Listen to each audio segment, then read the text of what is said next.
মরণের সময় তিনটা শাস্তি। আল্লাহ আমাদের সবাইকে হেফাজত করুন, সবাই বলি আমিন।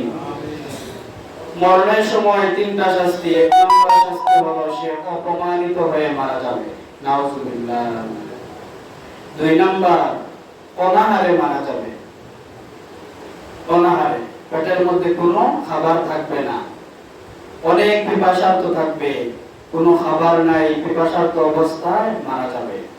তিন নাম্বার এমন পিপাসার্ত অবস্থায় মারা যাবে তাকে যদি দুনিয়ার মধ্যে যত সাগর, মহাসাগর, নদী সব পানি যদি তাকে দেওয়া হয় তারপরেও তার পিপাসা মিটবে না, নাউজুবিল্লাহ।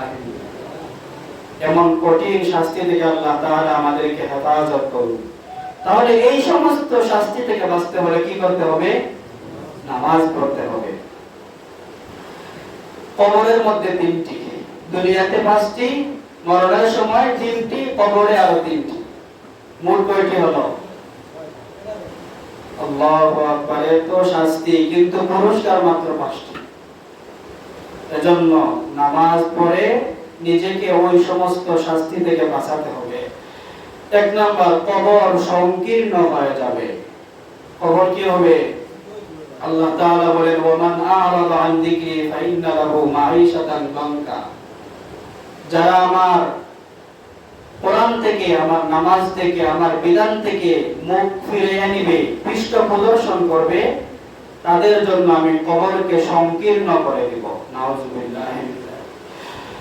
আল্লাহ তাআলা আমাদেরকে হেফাজত করুন। কবর যদি সংকীর্ণ হয় তাহলে এক পাশের মাটি অপর পাশে চাপ দিবে, এক পাঁজরের হাড্ডি অপর পাঁজরে ঢুকে যাবে। আল্লাহু আকবার। দুই নম্বর শাস্তি হলো কবরের মধ্যে আংরা, চিনেন তো? আংরা দেওয়া হবে। এই আংরার মধ্যে সে দিন রাত পার করবে, নাউজুবিল্লাহ। তার কবরের মধ্যে তিন নাম্বার, তার কবরের মধ্যে ভয়ঙ্কর কিছু সাপ দেওয়া হবে, সাপ।